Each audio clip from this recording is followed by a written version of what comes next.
আমি কখনো বিদেশে যাব না, আমার বাচ্চাদেরকেও ইনশাল্লাহ বিদেশে পড়াশোনা করতে যাই, যদি তাও আমি খুব একটা মনে করি না, কারণ বাংলাদেশের এই যে ঢাকা মেডিকেল বলেন, বুয়েট বলেন, তারপর এখানে কাজ করার স্কোপ আছে। তা আমার বাচ্চারাও, আমার প্ল্যান নেই যে দেশে যাবে, এবং সেই কারণেই এইটা চিন্তা করি, আমি অনেক চিন্তা করে বাংলাদেশি কারিকুলামে আমি বাচ্চাকে ভর্তি করিয়েছি। সংস্কৃতি, আমি যেমন নাচ করতাম, আমি গান করতাম, আমি জারি গেয়েছি আমাদের সময়, আমার মনে আছে, এবং সেই সময় মৌসুমী প্রতিযোগিতা হতো, আমি আবৃত্তি করেছি। ওই সময় একটা মৌসুমী প্রতিযোগিতা হতো আমাদের বছরে একবার, ওখানে ইউনিয়ন লেভেলে প্রথমে প্রতিযোগিতা হতো, এবং তারপরে সেটা থেকে থানায় আসতো, থানা থেকে জেলায় আসতো, জেলা থেকে বিভাগে, এবং এইভাবে জারি গিয়ে আমি ঢাকা পর্যন্ত এসেছিলাম, আমার মনে আছে। এবং আমি খুব প্রত্যন্তই বলা যায় যে একটা জায়গা থেকে এসেছিলাম। তো তা আগামী আগামী দিনেও এমপি কে ডাকলে আমরা গান শুনবো, এইটুকু আমি বুঝতে পারলাম, তাই না আকান? না, কিন্তু এইখানে মানে কিছু জায়গায় আমি মানে এটা আমি লুবা নাহিদ আপার কাছেও জানতে চাইবো,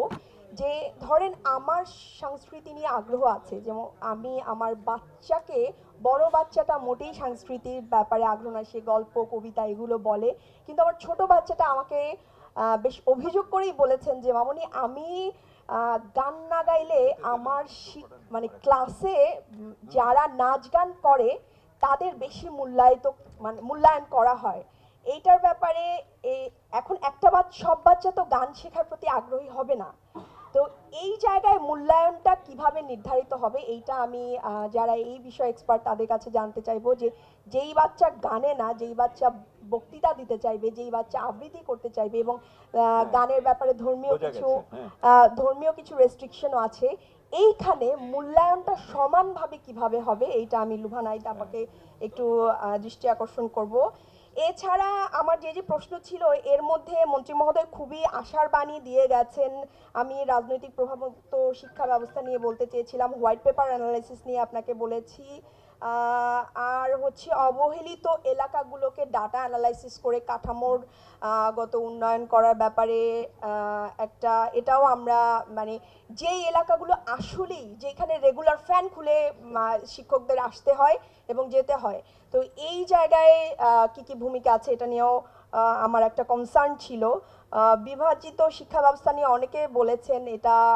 এটা নিয়ে আমার খুব একটা টেকনিক্যালি আমি এটার এক্সপার্ট না, এটা আসলে কতটা ভালো হবে কতটা মন্দ হবে। আর আপনি আরেকটা কথা বলেছেন যে এখানে যারা এমপিরা আছে তারা, আগের এমপিরা কি করেছে জানি না, বাট আমাদের বাচ্চারা কিন্তু বাংলাদেশের কারিকুলাম অনুযায়ী পড়ছে, এবং আমি স্পষ্ট এটার চিন্তা করেছি এই কারণেই যে আমি কখনো বিদেশে যাব না, আমার বাচ্চাদেরকেও ইনশাল্লাহ বিদেশে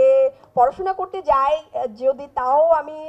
খুব একটা মনে করি না, কারণ বাংলাদেশের এই যে ঢাকা মেডিকেল বলেন, বুয়েট বলেন, তারপর এখানে কাজ করার স্কোপ আছে। তা আমার বাচ্চারাও, আমার প্ল্যান নেই যে দেশে যাবে, এবং সেই কারণেই এইটা চিন্তা করি, আমি অনেক চিন্তা করে বাংলাদেশি কারিকুলামে আমি বাচ্চাকে ভর্তি করিয়েছি।